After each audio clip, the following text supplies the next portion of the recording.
സുഹൃത്തുക്കളെ, സഹോദരങ്ങളെ, എല്ലാവർക്കും ന്യൂസ് കേരള TVM-ലേക്ക് സ്വാഗതം.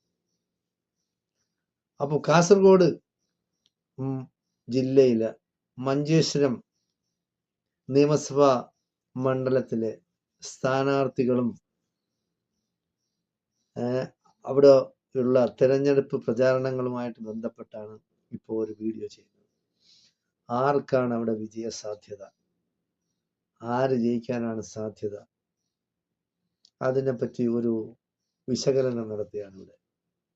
അപ്പൊ അവിടുത്തെ 3 സ്ഥാനാർത്ഥികൾ കാര്യപ്പെട്ടതെന്ന് പറയുന്നത് SDPI-യുടെ KM അഷ്റഫ്, BJP-യുടെ K സുരേന്ദ്രൻ,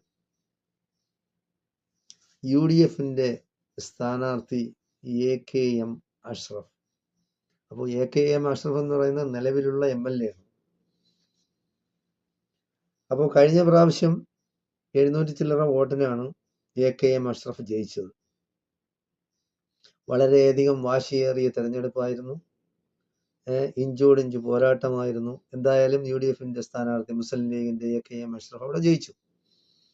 അപ്പോൾ കഴിഞ്ഞ നിയമസഭാ തെരഞ്ഞെടുപ്പിൽ അവിടെ SDPI സ്ഥാനാർത്ഥിയെ നിർത്തിയിട്ടില്ലായിരുന്നു.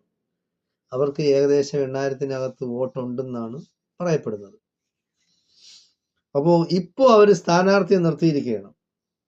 അപ്പോൾ ഇപ്പോൾ അവിടെ സ്ഥാനാർത്ഥിയെ നിർത്തി എന്ന് പറഞ്ഞാൽ അതിൻ്റെ ഗുണഭോക്താക്കളായി വരാൻ പോകുന്നത് BJP-ക്കാരാണ്. അപ്പോൾ SDPI എന്ന പ്രസ്ഥാനം എന്തിനു വേണ്ടിയാണ് ഉണ്ടായത് കേരളത്തിൽ?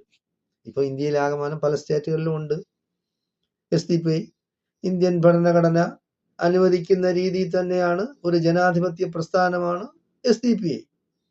പക്ഷേ ഇവിടെ ഒരു അല്പം കേരളത്തിൽ ബാക്കിയുള്ള മുന്നണികൾ, 2 മുന്നണികളിലും പറയുന്ന അവർക്ക് തീവ്രത കൂടുതലാണ്. തീവ്രത കൂടിയും കുറഞ്ഞും ഇരിക്കാം, അതിലൊന്നും ആരെയും കുറ്റം പറയാൻ കാര്യമില്ല. തീവ്ര നിലപാടുകൾ എടുക്കുന്നവരുണ്ടാവാം, തീവ്ര നിലപാട് എടുക്കാത്തവരുണ്ടാവാം. എന്തായാലും ശരി, SDPI എന്ന് പറയുന്ന പ്രസ്ഥാനം ഉണ്ടായത്, അതിൻ്റെ അസ്തിത്വം എന്ന് പറയുന്നത് വർഗീയ ഫാസിസ്റ്റ് ശക്തികളെ എതിർക്കാൻ വേണ്ടി ഉണ്ടായ ഒരു പ്രസ്ഥാനം എന്നുള്ള രീതിയിലാണ്. അപ്പോ SDPI അവിടെ ജയിക്കാൻ സാധ്യതയുള്ള മുസ്ലിം ലീഗിന്റെ AKM അഷ്റഫിനെതിരെ ഒരു സ്ഥാനാർത്ഥിയെ നിർത്തുക എന്ന് പറഞ്ഞാൽ അത് നമ്മൾ ഫാസിസ്റ്റ് വർഗീയ ശക്തികളെ സഹായിക്കുന്നു എന്നുള്ളതാണ്. നിഷ്പക്ഷമായ ഒരു വിലയിരുത്തലാണിത്. അപ്പോൾ അറിഞ്ഞോ അറിയാതെയോ യാതൊരു കാരണവശാലും ഒരു വർഗീയ